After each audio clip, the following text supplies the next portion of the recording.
compris, chrétiens et musulmans. Vous avez parlé que le peuple égyptien est un seul élément, soit chrétien ou musulman, c'est un seul élément. Il n'y a pas deux éléments de la nation. Ça, il n'y a pas de doute. D'abord parce que les chrétiens d'Égypte, lors de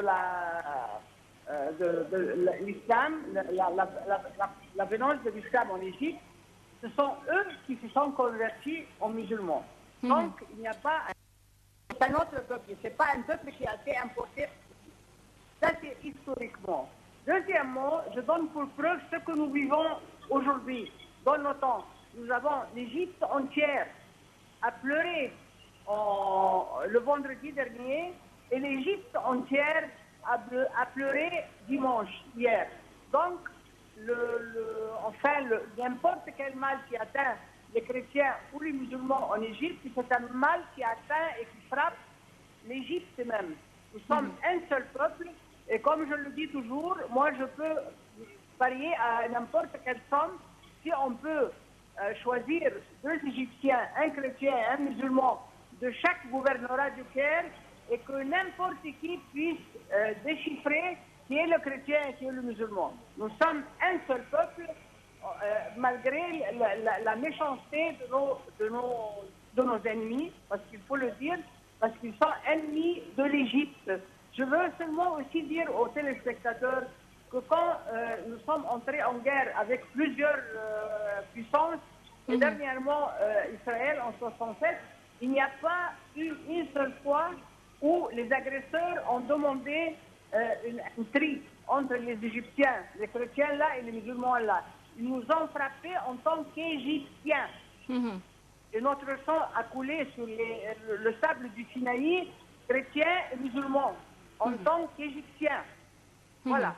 Alors ça, au contraire, moi, chaque jour que je vis en plus, que Dieu me donne, par exemple, moi, je suis de plus en plus convaincu de mon point de vue que nous sommes un seul élément. Oui, un seul élément. Et on doit aussi signaler ça aux médias étrangers qui parlent toujours de coptes et de musulmans. Et comme ils disent, par exemple, au Liban, un quartier chrétien, un quartier musulman, et en Syrie aussi, en Irak aussi, ils veulent faire aussi, les médias étrangers, ils veulent faire cette séparation aussi en Égypte. Non, mais il faut être honnête et dire que ce ne sont pas que les médias étrangers. Ici, dans notre pays, il y a des gens qui disent, par exemple, qui prennent la haine, comment dire, la ségrégation. Et l'État, malheureusement, est trop mou. C'est-à-dire, ces gens-là, il faut aussi les mettre à leur place et leur dire que ça, c'est pas permis dans un pays qui a été l'ordre de la conscience de l'humanité entière. Un pays qui a appris au monde entier les éthiques. Alors là, il faut dire aussi, il faut reconnaître que nous avons beaucoup à faire à l'intérieur de notre pays pour purifier notre société de ces bactéries-là qui nous sont venues d'ailleurs. Mais ce n'est pas aussi la responsabilité de l'État seulement, mais aussi de la société tout entière, de l'enseignement et par exemple, à l'école, c'est une question d'éducation, d'accepter l'autre, de ne pas être raciste.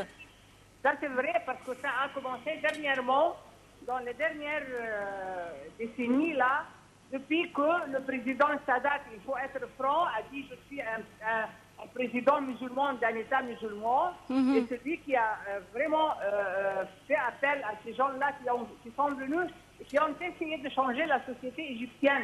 Il faut dire les vérités. Il ne faut pas avoir peur maintenant, parce que si on continue à avoir peur, je ne sais pas, j'espère que Dieu ne le veuille, la fin ne sera pas très bien.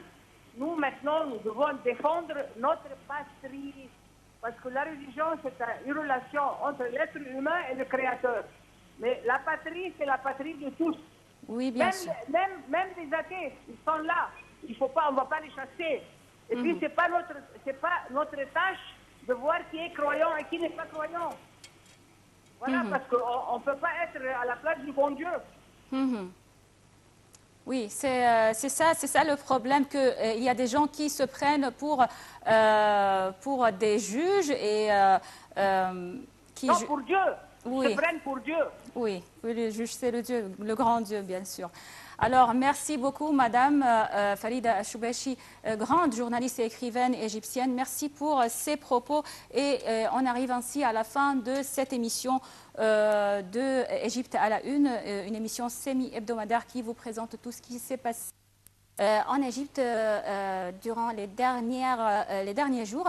Et on tient à la fin de cette émission à présenter nos sincères condoléances aux familles des victimes et à l'Égypte tout entière, musulmans et chrétiens. Merci d'avoir suivi. Je vous laisse donc avec la suite de nos programmes sur Nile TV International. Merci, à très bientôt.